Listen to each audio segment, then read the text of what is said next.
لماذا راكم تقولون إنه يجوز إخراج زكاة الفطر نقدا؟ طيب، أولا أنا لم أقل هذا، وقد قال النبي صلى الله عليه وسلم: من قال في مؤمن ما ليس فيه أسكنه الله ردغة الخبال. قيل: ما ردغة الخبال يا رسول الله؟ قال: عصارة أهل النار. يعني اللي يقول على واحد حاجة قالها هو ما قالهاش متعمدا، يوم القيامة يطعمه الله في النار من فضلات أهل النار. ماذا قلت أنا ذكرت المذاهب وأكدت أن المسألة مختلف فيها. هذه شاء من شاء وأبى من أبى، واللي يحب يكتم العلم ويخبي عن الناس الشريعة، ولما يجي واحد يبين الحق هذا يخبط راسه على الحيط. احنا قلنا المسألة فيها 5 مذاهب على الأقل، أما تروح تصدر للناس باللي المسألة متفق عليها وفيها قول واحد وفيها نص واضح وصحيح وصريح ولا مناص منه، هذا كذب على الله ورسوله. واحدة.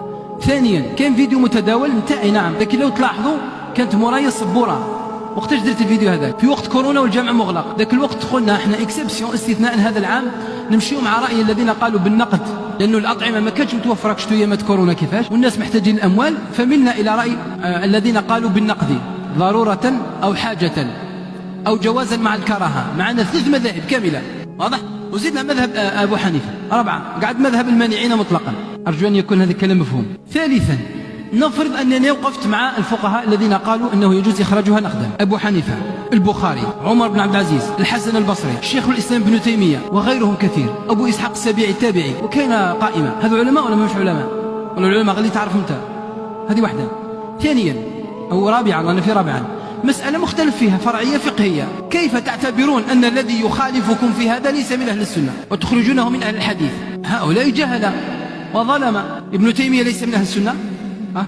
البخاري خي قاعد نقولوا صحيح البخاري شوف، البخاري خالف أبا حنيفة في جل المذهب، ووافقهم كما قال الإمام ابن رشيد، قال وافقهم في إخراج زكاة الفطر، يعني إخراج القيمة سواء في زكاة المال ولا زكاة الفطر. إذا لما نحن اعتبرني يا إما متبع بحثت في الدليل واقتنعت بقول الجمهور، قول الفقهاء الذين قالوا بجواز النقد، أو أنني مقلد لأبي حنيفة.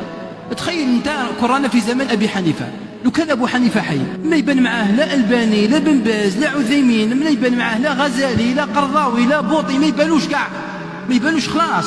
كيفاش معناها ما يبانوش؟ تطلع الشمس النجوم وين يروحوا؟ يطفى. كيفاش يجي واحد يقول قال أبو حنيفة تضحك عليه؟ انت سفيه صح، ما تعرفش قيمة الرجال وقيمة العلماء. إذا أعود وأقول أنا رانا احنا في المسجد أنا نخرجوها طعاما ونشقى روح الطوموبيل تاعي معمرة بالسميد والفارينة، خدام عندك أنايا، ولكن لأننا نذهب إلى الاحتياط. قلنا احتياطا وزيد يعني ديجا السميد درك إلا دبرناه رانا ملاح ويفرحوا به الناس. وإلا رحنا إلى النقد ضرورة واتباعا للعلماء الذين قالوا بالجواز: عمر بن عبد العزيز، تعرف عمر بن عبد العزيز ما تعرفوش؟ تعرف البخاري ولا ما تعرفوش؟ تعرف شيخ الإسلام ابن تيمية ولا لا؟ أبو حنيفة. قلنا في حال ضرورة أو ضيق الوقت كان يجيب لك زكاة فطر دركا، ايماجين عباك بلي كان يجيب هيك دركا، الناس تروح تقضي لولادها وحنا نروح نحوسوا من نمدوا زكاة فطر. يعطيهم الصحة الناس يثقوا فينا، بصح ما تمرمدوناش، ما تجيبها ليش انايا صبيحة العيد. كانوا يجيبوها لنا صبيحة العيد، وكان اللي فايق بزاف صبيحة العيد جاب 2 كيلو سميد وحطهم لنا في الباب وراه. علاه سارق انت راك تتخبى لص؟ ما عندكش ثقة تمدها دراهم، تمدها لي انا سميد، نمدها للحمام، ما نمدهاش للفقراء. هذه تعرف الحمام، نمدها للحمام ياكلها. صبيحة العيد نروح نوزع لك انا الزكاة تاعك شوية، ما نقول لك سيدي وتعرف ما ضربك ولا كيف يقولوا تاعك. المهم انا نقول حاجة بالنسبة لزكاة الفطر، ما أرجو أن هذا الموضوع يغلق. اقتنعت تمدها نقود مدها نقود، حبيت تمدها ماكلة مدها ماكلة، حبيت تمدها نحاس مدها نحاس، حبيت تمدها ذهب مدها ذهب. أخطينا برك. هذا الشعار تاعنا في المسجد، هكذا مصطفى الشعار تاعنا في المسجد. وثقت فينا، سمعتنا مرحبا بك، ما سمعتناش ولا ما عجبناكش وراك تشكك في معلوماتنا، أخطينا برك. هذا ما كان، نظن هذا حق، يعني هذه سلطة. سبحان الله، جاء ضيف إمام من الجزائر راحوا يجريوا الشيخ وكيفاه زكاة الفطر ونحن راك تتخلع.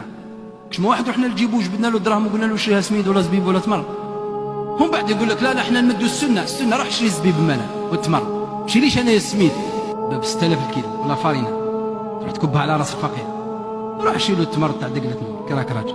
المهم نقول واحد مسألة مهمة في أصول الفقه. واحد اتصل بيا صديق يعني قال لي: ما هو الدليل على جواز النقد؟ كان واحد المسألة في الفقه الإسلامي اسمها المصلحة المرسلة أو المصلحة. كان الكتاب، كان السنة، وكان الإجماع، والمسألة ما فيهاش إجماع مختلف فيها، وكان المصلحة. نعطيك مثال بسيط. سيدنا عمر بن الخطاب رضي الله عنه، هل تعلمون أن النبي عليه الصلاة والسلام يا أخي هو صاحب الشريعة والمبلغ عن الله، كان يفتي أن الرجل إذا قال لزوجته أنت طالق طالق طالق تحسب واحدة،